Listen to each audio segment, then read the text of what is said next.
ഇന്നത്തെ വീഡിയോയിൽ നമ്മൾ ഈസി ആയിട്ട് അതിനെ സ്ലീവ് കട്ട് ചെയ്യുക എന്നുള്ളതാണ് നോക്കുന്നത്. അപ്പോൾ ചുരിദാറിലെ ബാക്കിയെല്ലാം അളവുകൾ മെഷർ ചെയ്തതിന് ശേഷം ബാക്കിയുള്ള പീസിൽ നിന്നാണ് നമ്മൾ സ്ലീവ് കട്ട് ചെയ്യുന്നത്, കൈ കട്ട് ചെയ്യുന്നത്.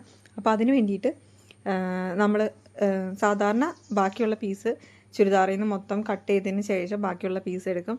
ഇവിടെ ഈ ചുരിദാറിന് കുറച്ച് വീതി കൂടുതലായതുകൊണ്ട്, ചുരിദാറിൻ്റെ മെറ്റീരിയലിന് കുറച്ച് വീതി കൂടുതലായതുകൊണ്ട് നമ്മൾ ആ വീതി കൂടിയ ഭാഗം ബാക്കി വരുന്ന ബാലൻസ് വരുന്ന ഭാഗത്തുനിന്ന് നമുക്ക് കൈയുടെ പോർഷൻ കട്ട് ചെയ്യാനായിട്ടുള്ളത് കിട്ടുന്നുണ്ട് കേട്ടോ. അപ്പോൾ ആ വശത്തു നിന്നാണ് ഞാൻ കൈയുടെ അത്രയും പോർഷൻ മാർക്ക് ചെയ്തിരിക്കുന്നത്.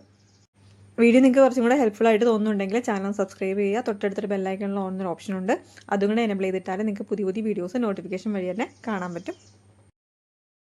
അപ്പോൾ കുറച്ചും കൂടെ ക്ലിയർ ആവാൻ വേണ്ടിയിട്ട് ഞാൻ ആദ്യം അളവെടുത്ത് വെച്ചിരുന്ന, അതായത് ബോഡി മെഷർമെൻ്റ് ഒക്കെ നമ്മൾ അളവെടുത്ത് വെച്ചിരുന്ന ആ രീതിയിൽ ബാക്കിയുള്ളതും കൂടെ കട്ട് ചെയ്ത് മെയിൻ ക്ലോത്ത് കട്ട് ചെയ്തങ്ങ് എടുക്കുന്നുണ്ട്. അതിനുശേഷം ബാക്കിയുള്ള ക്ലോത്തിലാണ് നമ്മൾ സ്ലീവ് കട്ട് ചെയ്യുന്നത്.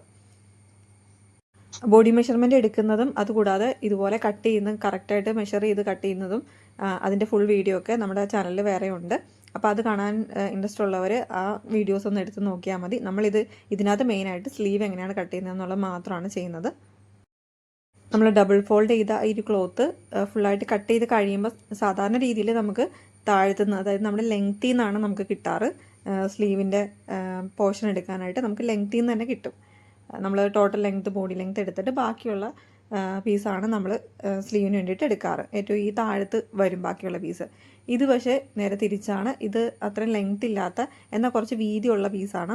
അപ്പോൾ വീതിയുള്ള മെറ്റീരിയൽ ആയതുകൊണ്ട് തന്നെ ആ വീതി ഭാഗത്തുനിന്ന് തന്നെ, ബാലൻസ് വരുന്ന ഭാഗത്തുനിന്ന് തന്നെ നമ്മൾ എത്ര ലെങ്ത്ത് കിട്ടും എന്ന് നോക്കിയിട്ട്, അതായത് കൈയുടെ നീളം എത്ര കിട്ടും നോക്കിയിട്ട് ആ ഒരു പോർഷനിൽ നിന്ന് തന്നെ എടുക്കാമെന്ന് വിചാരിച്ചു.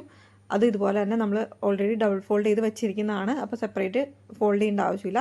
ഇൻ കേസ് നിങ്ങൾ പുതിയൊരു ക്ലോത്ത് എടുക്കുമ്പോൾ ഇതുപോലെ ഡബിൾ ഫോൾഡ് ചെയ്തിട്ട് വേണം, രണ്ടായിട്ട് മടക്കിയിട്ട്, അപ്പോൾ 4 പീസ് നമുക്ക് കിട്ടും. അപ്പോൾ അങ്ങനെ വെച്ചിട്ട് വേണം, ആ മടക്കിയ ഭാഗത്തുനിന്ന് വേണം ആദ്യം നമ്മൾ ആം ഹോൾ മാർക്ക് ചെയ്യുക. ഏകദേശം നമ്മുടെ ഒരു ആം ഹോളിൻ്റെ ആ ഭാഗത്തുനിന്ന് ഉള്ള ടോട്ടൽ ഒരു ലെങ്ത്ത് നമുക്ക് കിട്ടുമല്ലോ, ആ ഒരു ഭാഗം മാർക്ക് ചെയ്യുക. പിന്നെ നടുക്കുന്നുള്ള ഏകദേശമുള്ളൊരു വണ്ണം, ഏകദേശം നല്ല എക്സാക്റ്റ് നടുക്കുന്നുള്ള വണ്ണം മെഷർ ചെയ്യുക. പിന്നെ ഏറ്റവും അറ്റത്ത്, കൈയുടെ ഏറ്റവും അറ്റത്തു നിന്നുള്ള ആ ഒരു കൈവണ്ണവും മെഷർ ചെയ്തെടുക്കുക. പിന്നെ ടോട്ടൽ ലെങ്ത്ത്, അതായത് നമ്മുടെ ഷോൾഡറിൽ നിന്ന് താഴത്തേക്കുള്ള ടോട്ടൽ ലെങ്ത്തും എത്രയാണെന്ന് നോക്കുക. പിന്നെ ഇപ്പം നമ്മൾ ചെയ്യുന്നത് ഈ അറ്റത്തുനിന്ന് കുറച്ച് മുകളിലേക്കായിട്ടൊരു 3-3.5 ഇഞ്ച് എടുക്കുക. അവിടെ ഒരു പോയിൻ്റ് ഉണ്ട്, ആ പോയിൻ്റ് ഒന്ന് മാർക്ക് ചെയ്തെടുക്കുക. ആ പോയിന്റിൽ നിന്ന് നേരെ ആ ഷോൾഡറിൻ്റെ ആ ഭാഗത്തേക്ക്, കൈക്കുടിയുടെ ടോപ്പിൽ അല്ലെങ്കിൽ ഷോൾഡറിൻ്റെ ഭാഗത്തേക്ക് നേരെ നമ്മളൊരു ചെരിഞ്ഞ് സ്ലാൻഡിങ് ആയിട്ട്, അപ്പോൾ ആ ചരിച്ച് വരച്ചിരിക്കുന്ന ആ വരയിൽ നിന്ന് തുടങ്ങിയിട്ട് ഒരു പകുതി വരുന്ന ആ ഒരു ഭാഗം വെച്ചിട്ട് ഒരു പോയിന്റ് മാർക്ക് ചെയ്യുക. അതിൻ്റെ പകുതി വെച്ചിട്ട് 2 സൈഡിലും മാർക്ക് ചെയ്യുക. അപ്പോൾ ഇങ്ങനെ 2 സൈഡ് മാർക്ക് ചെയ്യുമ്പോൾ നമുക്ക് ഏകദേശം ഒരു 2 പോയിന്റ് കിട്ടും. ആ പോയിന്റിൽ നിന്ന്, ആദ്യത്തെ പോയിന്റിൽ നിന്ന് കുറച്ച് 1/2 ഇഞ്ച് മുകളിലേട്ടും അടുത്ത പോയിന്റിൽ നിന്ന് 1/2 ഇഞ്ച് താഴത്തേക്കും വരയ്ക്കാം. അപ്പോൾ ഇങ്ങനെ പറയുമ്പോൾ നിങ്ങൾക്ക് അത്രയും ക്ലിക്കാവും എനിക്ക് അറിഞ്ഞുകൂടാ. ഞാൻ അതിൻ്റെ ഒരു ഡയഗ്രാം കൂടി ഇവിടെ വയ്ക്കാം. അപ്പം നമ്മൾ ചരിച്ച് വെച്ചിരിക്കുന്ന ആ ഭാഗത്തു നിന്ന് ഇപ്പോൾ 0A573 എന്നൊക്കെ ഇട്ടിട്ടുണ്ടല്ലോ. അപ്പോൾ ആ ഒരു ഭാഗത്തു നിന്ന് ഒരു മേളിൽ നിന്ന് താഴത്തേക്കുമായിട്ടുള്ള ഒരു 2 ലൈൻ കണ്ടു. അത് രണ്ടും പോകുന്നത് ആ ഒരു ടോട്ടൽ ലെങ്ത്തിൻ്റെ ഹാഫ് എടുത്തിട്ട് അതിൻ്റെ പിന്നെ സെപ്പറേറ്റ് ഹാഫ് എടുത്തിട്ടാണ് ഈ Aയും 7ഉം ഒക്കെ വരുന്നത്. അപ്പോൾ അവിടെ നിന്ന് ഒരു 1/2 ഇഞ്ച് മേളിലേക്കും താഴത്തേക്കും ഇറക്കിയിട്ട് നമ്മൾ വരച്ച് ആണ് ആ ഒരു ഷേപ്പ് വരുന്നത്. അപ്പോൾ നമ്മൾ കട്ട് ചെയ്യുമ്പോൾ ശരിക്കും വരുന്ന പോയിന്റ് എന്ന് വെച്ചാൽ 0A5B3 ആ ഒരു പോയിന്റിലൂടെ വേണം നമ്മൾ കട്ട് ചെയ്തെടുക്കാനായിട്ട്. ആ ഒരു ചെരിഞ്ഞ പൊസിഷനിലൂടെ വേണം കട്ട് ചെയ്തെടുക്കാൻ. ഇപ്പോൾ പിക്ചർ കാണുമ്പോൾ ഏകദേശം കുറച്ചും കൂടെ ക്ലിയർ ആവുമെന്ന് എനിക്ക് തോന്നുന്നു. കാരണം ഓൾറെഡി ഡിസൈനുള്ള ക്ലോത്താണ് ഞാൻ എടുത്തിരുന്നത്. അപ്പോൾ അതിൽ നമ്മൾ ഈ മാർക്ക് ചെയ്യുന്നത് ചെരിച്ച് മാർക്ക് ചെയ്യണത് അത്ര ക്ലിയർ ആയിട്ടില്ല. അപ്പോൾ അതുകൊണ്ടാണ് ഞാനൊരു ഡയഗ്രാം കൂടി വെച്ചത്. അതായത് നമ്മുടെ ആം ഹോളിൻ്റെ ആ ഒരു ഭാഗത്തുനിന്ന് നമ്മുടെ സ്ട്രെയിറ്റ് ആയിട്ട് നമ്മുടെ ഷോൾഡറിൽ നിന്ന് വരുന്ന ആ ഒരു പോയിൻ്റാണ് 0. അതുപോലെ നമ്മളെ ആം ഹോളിൻ്റെ ആ ഒരു അറ്റത്ത്, നമ്മുടെ ആ ഒരു ആംപിറ്റിൻ്റെ ആ ഭാഗത്ത് വരുന്നതാണ് 3. അപ്പോൾ 0യിൽ നിന്ന് 3യിലേക്ക് ആ ചെരിഞ്ഞ വേഷം വരുന്നതാണ് നമ്മളിപ്പോൾ വരച്ചത്. അപ്പോൾ അത് ഓൾറെഡി ഡിസൈനുള്ള ക്ലോത്ത് ആയതുകൊണ്ട് കുറച്ച് അത്ര ക്ലിയർ ആയില്ല എന്ന് തോന്നുന്നു. അതുകൊണ്ടാണ് ഡയഗ്രാം കൂടി ഞാൻ വെച്ചത്. അപ്പോൾ അതിനകത്ത് ആ ചെരിഞ്ഞ് വരുന്ന പോർഷനാണ് ആ ഒരു ഭാഗം ആണിപ്പോൾ ഞാൻ വരച്ചുകൊണ്ടിരുന്നത്. അപ്പോൾ വരച്ച ആ ഭാഗം നമ്മൾ വരുന്നത് ആദ്യം നമ്മൾ ഈ കൈയുടെ അറ്റത്തുനിന്ന് 3 എന്നും പറഞ്ഞിട്ട് ഒരു മാർക്ക് കൊടുത്തായിരുന്നു. ഒരു 3-3.5 ഇഞ്ച് അവിടെ ഒരു മാർക്ക് കൊടുത്തായിരുന്നു. അവിടെ നിന്ന് നമ്മുടെ ഷോൾഡറിൻ്റെ ടോപ്പിലേക്കാണ് ആ ഒരു ലൈൻ വരുന്നത്.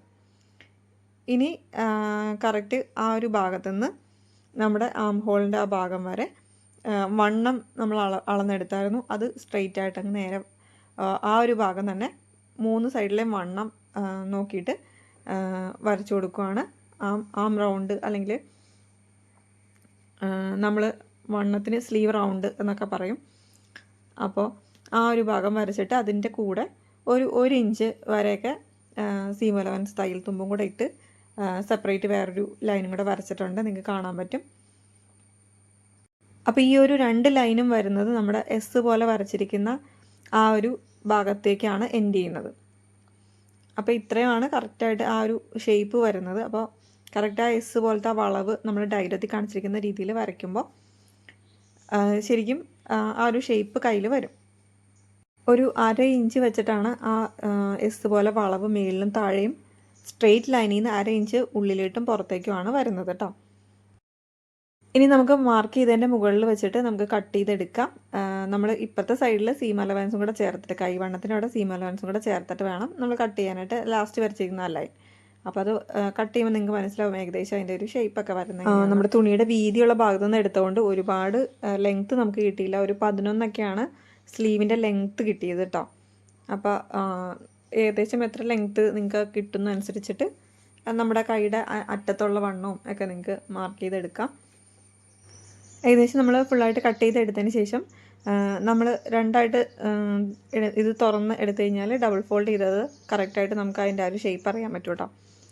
അപ്പോൾ ശരിക്കും നമ്മൾ സ്റ്റിച്ച് ചെയ്യുമ്പോൾ നമ്മൾ സ്റ്റിച്ച് ചെയ്യുന്നതിന് മുമ്പ് നമ്മളിത് കറക്റ്റായിട്ട് മടക്കി വെച്ചത് കറക്റ്റായിട്ടൊന്ന് ഫോൾഡ് ചെയ്തത് തുറന്ന് നോക്കി താഴത്തെ കറക്റ്റ് അതേ സെയിം ലെങ്ത് ആണോ എന്ന് ചെക്ക് ചെയ്തിട്ട് വേണം സ്റ്റിച്ച് ചെയ്യാനായിട്ട്.